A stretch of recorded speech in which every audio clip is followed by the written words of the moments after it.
I got something different for y'all today, man. A scary video. A creepy video. A creepypasta. I don't know. Well, I don't know if it's actually a creepypasta, but it's supposed to be like a scary story. I don't know if it's based on a true story or what. You never know with these type of videos, but it's gonna be scary. Okay, viewer discretion is advised. I'm just letting you know now this video is gonna be scary. I don't know how scary. I just saw this on my recommended, and it looked interesting, so we're gonna watch it. Okay, this video is called "I Work Fixing Cell Towers. This is why I quit." Oh my god! All right. This channel is called Lighthouse Horror. Okay, so and they're verified, so this has to be some legit shiz. You know what I'm saying? So we're gonna hop straight into this video. This is probably gonna be like I think this is the first actually scary video I've done so far. No, that's a lie. I've done a few already. We're gonna hop straight into this video. You guys know I'm still new to this YouTube thing, so my intros aren't great. We're gonna hop straight into this, okay? Hopefully I don't poop my pants. Got my water right here in case I get start sweating in this bit. You know what I'm saying? We're gonna hop straight into this. Make sure to like and comment. Let's go. I work as a cell phone technician. You've probably seen videos on YouTube of some guy climbing to the top of a metal tower in the middle of a huge empty nothing. That's me. It's about the best job you can get where I live without a high school diploma, and the only real source of entertainment to boot. As a perpetual screw-up with an appetite for adrenaline, I was basically a star candidate. Really, the only two requirements are a basic level of physical conditioning and a complete lack of fear, both of which I have. Or at least I thought I did.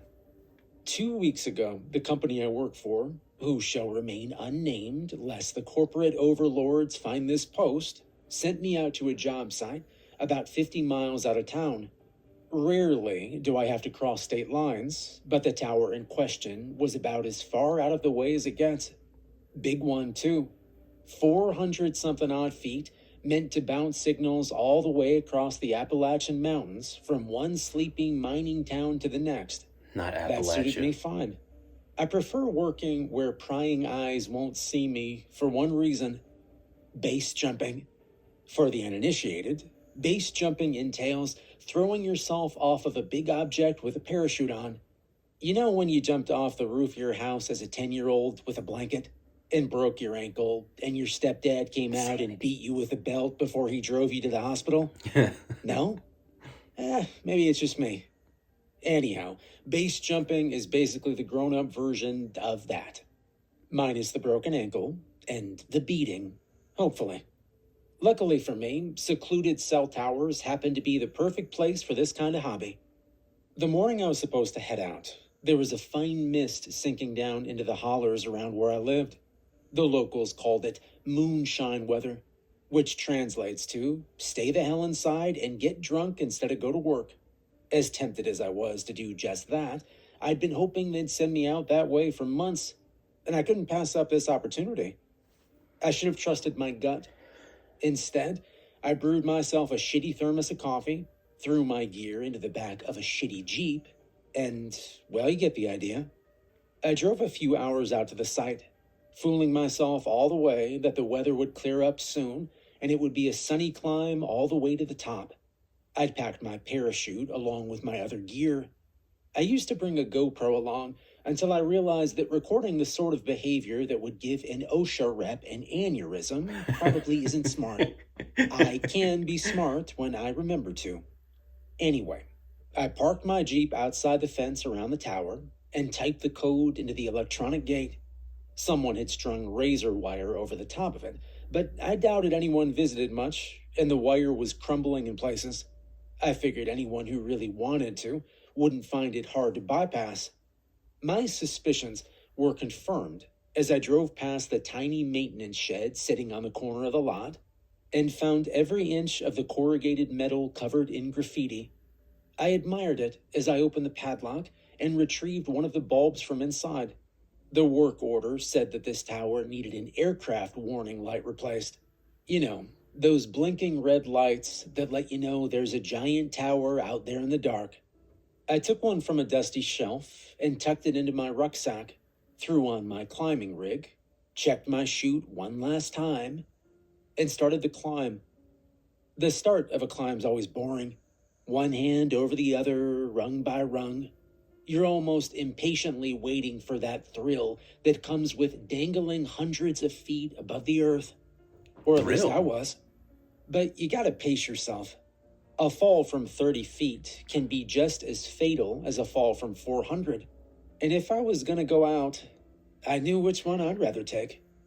Most of the time, you'll see tower climbers clipping a carabiner to each rung to fasten themselves in place as they go.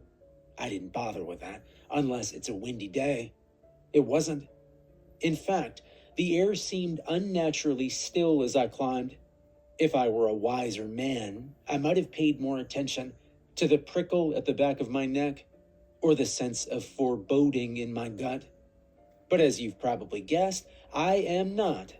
So I didn't. Instead, I chalked it up to coffee jitters and doubled my pace. Probably just needed to take a leak. You ever pissed off a 400-foot tall object? It's just as awesome as it sounds. I was around halfway up when I realized that the fog around me had grown more dense rather than less, which was strange. Usually, when you get a bit of height and the sun starts to burn away the mist, you can see just fine. Typically, it's all but gone by 2 p.m., leaving you free and clear to jump from the top. I'd already picked out a nice little meadow to the southwest of the tower where I could land and have an easy hike back to the Jeep. If I couldn't see it, though, well, that'd be a problem. I'm not suicidal, after all. It looked like my dreams were shattered for the day. The fog around me was so dense now that if I hadn't known better, I would have thought a storm was rolling in. But the weather forecast hadn't mentioned any chance of a storm, and there was still no wind. It was strangely silent, except for the dull ring of my boots on the rungs and my own breath in my ears.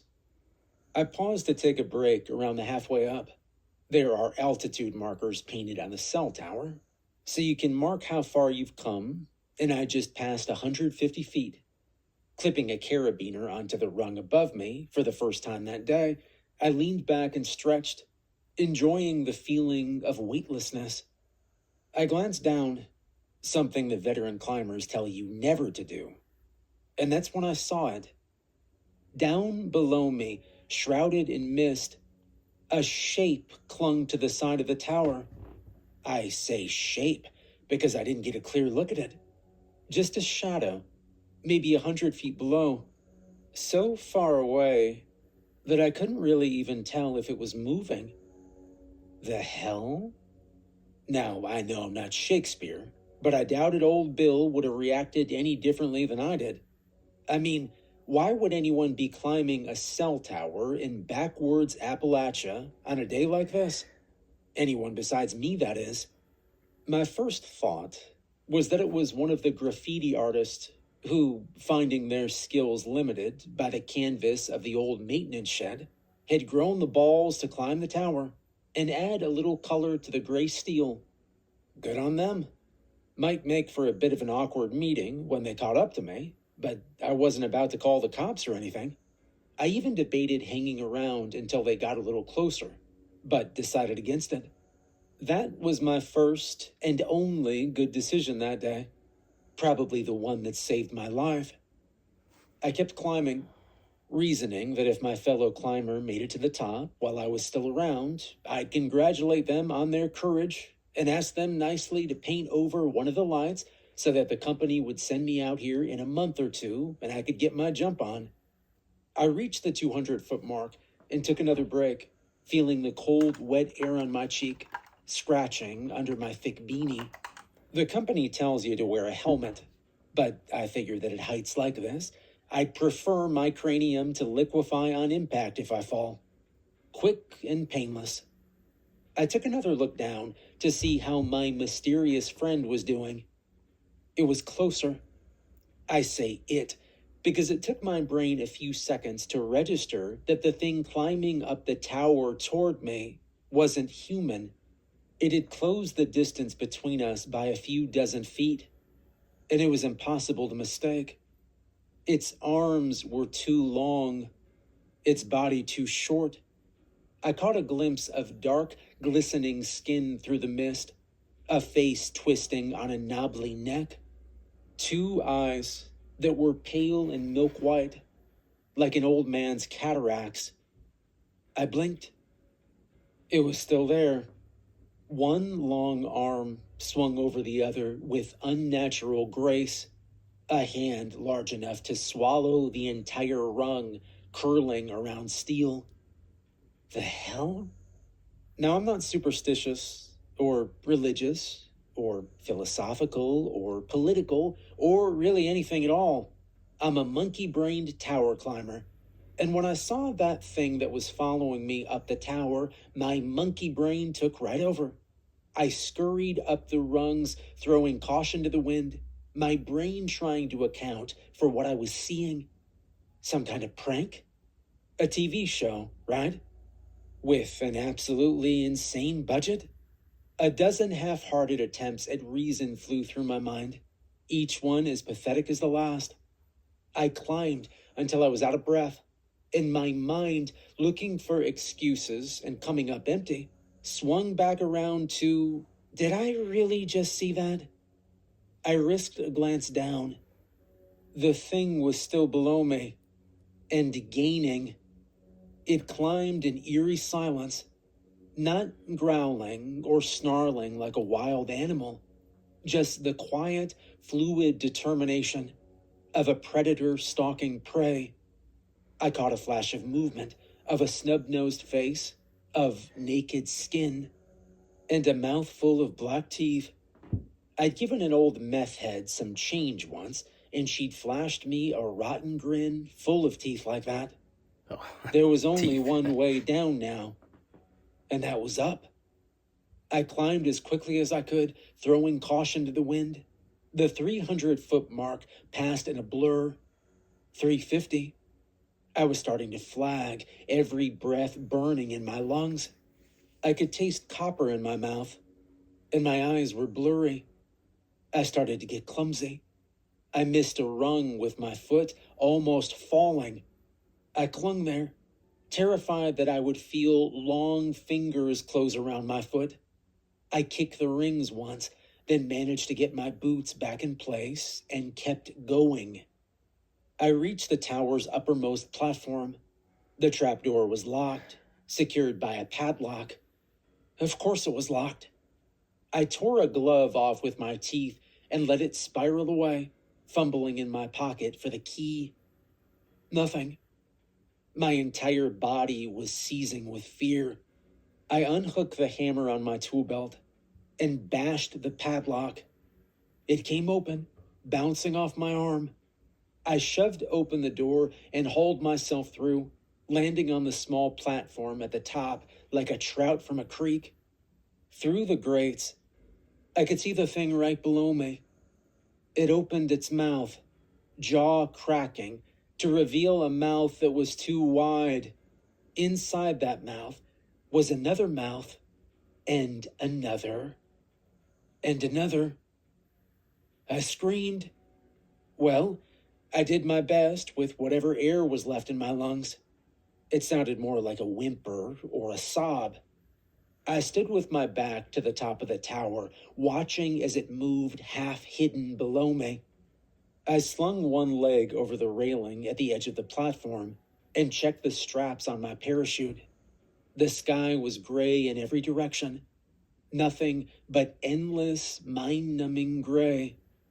Looking back, I feel as though I should have at least had some idea of where the sun was, but there was nothing. Just an endless field of twilight. I couldn't tell which direction I was facing, or where the meadow I'd planned to land in could be. I'd be jumping blind. Into the fog. No idea of where I was headed, or even how close I was to Earth. It was insane. It was my only option, though. As the creature lifted one glistening arm over the edge of the tower, ready to haul itself up after and grab me, I threw myself off. Normally, this is where I let out a whoop, revel in the feeling of the wind on my face, the weightlessness. This time I fell in silence, eyes full of freezing tears as the cold wind scoured my skin and hair. I had a pair of goggles slung around my neck to shield my face, but I'd forgotten to put them on. I seized the ripcord and pulled for all I was worth. There was a reassuring snap of nylon against air, followed by a bowel-loosening tug, and my feet kicked out in front of me. Thankfully, instinct took over, giving my overtaxed brain a break. I glanced up and over my shoulder, wind whistling in my ears, but I could see no sign of the creature above me. I hauled on the steering lines, straining to see any sign of the ground below. There was nothing. A few moments passed. Then I caught sight of a tree spearing through the mist. Another followed, then another, and then I was sailing between them, branches slapping my face, battering my arms and legs. I flew free of the trees and straight into the side of the fence at the base of the tower. Razor wire slashed my hands as I struck the top of the fence with enough force to knock the wind out of me. I fell backward, landing in the dirt, shredded nylon billowing down to cover my face. I struggled free from the remains of my chute and unbuckled the pack, leaving it all in a heap by the fence. I limped for the Jeep. Above, I could see no sign of the creature. I hauled the door open and started the engine, praying that the faulty spark plug I'd been meaning to replace for months would do me this one last solid. The engine sputtered to life. Something flew overhead. A blur. I caught sight of long limbs spread wide, of membranous wings billowing in the sky. Eyes locked on mine as the predator glided silently overhead, banking, turning toward me. I threw the Jeep into reverse, tires spinning in loose dirt.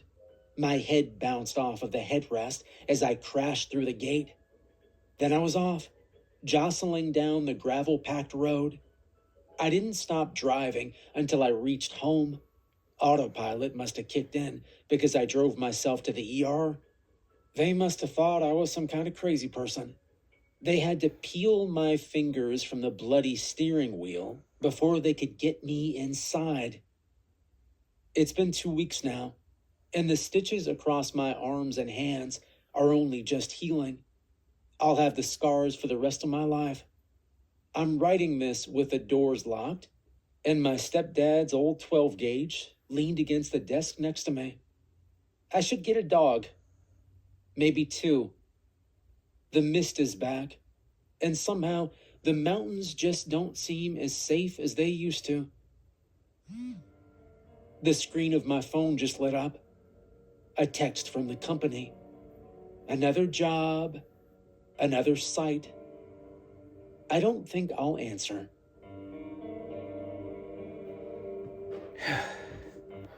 That was a pretty creepy ass story. Hey, that was a pretty creepy story. Here's the thing, bruh. I be hearing stories about this in real life from the Appalachia area. If you've been on TikTok for any period of time, you've heard numerous stories. Well, depending on what your For You page is. I know the people I usually hang around. Bro, we've all heard numerous stories of like freaky things happening in the Appalachian mountains area. Like the Appalachia area, whatever the hell you call it. Some people call it Appalachian, some people call it Appalachia. It's like a weird thing. Anywho, I've heard some freaky stories like dog-headed people, when do you know what's, because you can't say the name because I guess it's like a cursed name or something, skinwalkers, werewolves, bro, all types of crazy stuff, like hearing your name called in the woods. Like they'll say, this is literally a saying they'll tell you in the Appalachia area. If you move out there and you hear someone calling your name in the woods at night, or you hear someone whistling in the woods at night, act like it's not happening and get out of there as fast as possible. This is a real thing that they tell you to do in the Appalachia area. What the frick is going on in Appalachia? Yo, what the heck? Yo. I'm trying to tell y'all, there's something very spooky about that area. Very spooky. You know what I'm saying? There's something very spooky about, like, this entire land. There's so much stuff we don't know about that's been hidden. You know what I'm saying? Like, bruh. Like I swear, you know the ending of the movie Cabin in the Woods where they had all those like mythological creatures like locked up in those cages and stuff. I swear, I wholeheartedly believe that is a real place. Like the werewolf, mermaids, all that type of stuff is real, and they have like agencies that come in like try to catch them and experiment on them. I truly believe that wholeheartedly. Oh man, it's crazy out here. But I hope you like this video. This was probably the most relaxed video I've done so far. I thought I was gonna get a lot more insane than this, but it was pretty chill. You know what I'm saying? It was creepy, but it was chill. So you're gonna have to let me know if you like this video. Let me know what you want me to react to and watch next. Talk about whatever. Okay?